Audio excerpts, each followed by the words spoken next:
नमस्कार, मैं हूं दिव्या और आप देख रहे हैं आंखें न्यूज 24। बिहार विधानसभा के बजट सत्र का आज 17वां दिन है और सदन में हंगामा थमने का नाम नहीं ले रहा।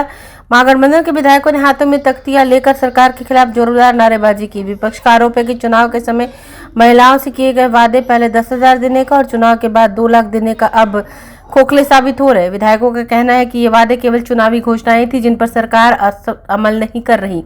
इसी मुद्दे को लेकर आज सदन में तीखी नोकझोंक और विरोध देखने को मिला। राजद विधायक रणविजय साहू ने सरकार पर सीधा हमला बोलते हुए कहा कि महिलाओं से किया गया वादा झूठा निकला और सरकार की कथनी करने में बड़ा फर्क है। वहीं भाकपा माले विधायक संदीप सोरेन ने कहा कि अगर सरकार के खजाना खाली हो गया है तो उसे जनता से माफी मांगनी चाहिए। सरकार ने वादा किया था महिलाओं को 94 लाख गरीब महिलाओं को चिन्हित किया था कि ये गरीब है और सदन में वक्तव्य है सरकार का कि मैं महिलाओं को रोजगार के लिए 2-2 लाख रुपया देने का काम करेंगे, लेकिन लगातार नीतीश कुमार जी वादा खिलाफी कर रहे हैं और महिलाओं को ठगने का काम कर रहे हैं। लगातार महिलाओं पर अत्याचार बढ़ा है और नीतीश कुमार जी मुख्य दर्शक बने हुए हैं। अगर सोच रही कि चुनाव में महिलाओं को हमने 10,000 दे दिया और अपने वादे से मुकर जाएंगे तो उसको विपक्ष नहीं होने देगा। सीधी मांग है कि जब आप कास्ट सर्वे का रिपोर्ट लाए, सदन में आपने प्रस्तुत किया तो आपने उसके साथ साथ कुछ ठोस घोषणाएं की थी। आपने घोषणा किया कि 94 लाख जो गरीब परिवार है जिनकी मासिक आमदनी 6,000 से नीचे है, उन परिवारों को सरकार 2-2 लाख रुपए देगी। ये आपने घोषणा किया था। उस समय कोई महिला उद्यमी योजना की बात नहीं थी। आपने ठोस कहा कि हम 94 लाख परिवार जो कास्ट सर्वे में 6,000 से कम की आमदनी वाले मासिक हैं, उनको हम 2-2 लाख देंगे। आपने जब कह दिया, आप डबल इंजन की दावा करते हैं, इसके बावजूद उन परिवारों को अभी तक पैसा नहीं मिला। मात्र 40,000 परिवारों को वो भी 50,000 रुपया मिला। कहाँ 94 लाख की बात। तो ये हम लोग मांग सरकार से करते हैं और उसी सदन में आपने घोषणा किया था कि हम बिहार में आरक्षण का दायरा बढ़ाएंगे। देश के कई राज्यों में आरक्षण का दायरा बढ़ा हुआ है। आरक्षण अगर संविधान कहता है, संसद कह रहा है कि 50% से ऊपर आपको लाना है तो 9वीं अनुसूची में शामिल करवाइए, जैसे तमिलनाडु का है। तो आप उस वादे को भी नहीं निभा रहे हैं और इस वादे को भी नहीं निभा रहे हैं। ये सीधा खजाना खाली है। जब खजाना खाली है तो इसकी जिम्मेदारी तो किसी की होगी। खजाने का पैसा अगर गायब है तो कोई ना कोई तो लेके गया होगा। कौन लेके गया है? 70,000 करोड़ रुपए का सीएजी कह रहा है कि रिपोर्ट नहीं सरकार के पास है।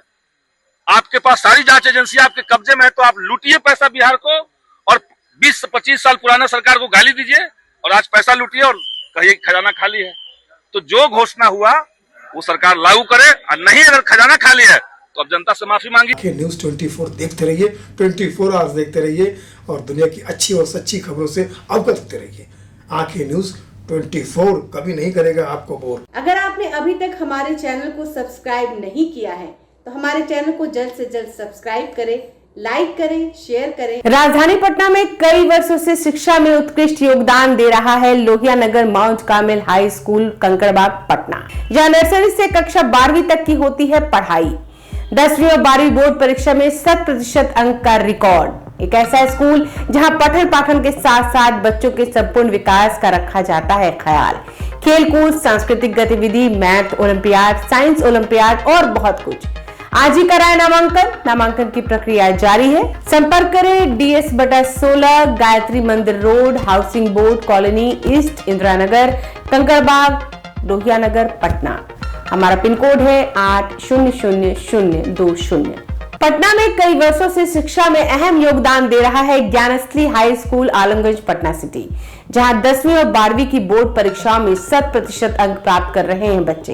एक ऐसा स्कूल जहां न केवल होती है पढ़ाई बल्कि साथ ही साथ होती है कल्चरल एक्टिविटी, स्पोर्ट्स एक्टिविटी से जुड़े गेम्स, मैथ ओलंपियाड से लेकर साइंस ओलंपियाड, जहां बच्चों के लिए स्कूल कैंपस अत्याधुनिक सुविधाओं से लैस, छोटे बच्चों के लिए वाहन और ट्रांसपोर्ट की विशेष सुविधा। तो देर किस बात की, आज ही कराएं अपना नामांकन Gyansthali high school Alamganj Patna city में, जहां नामांकन की प्रक्रिया जारी है। संपर्क करें पुलिस चौकी Alamganj main road near Alamganj थाना, पटना, बिहार 800007।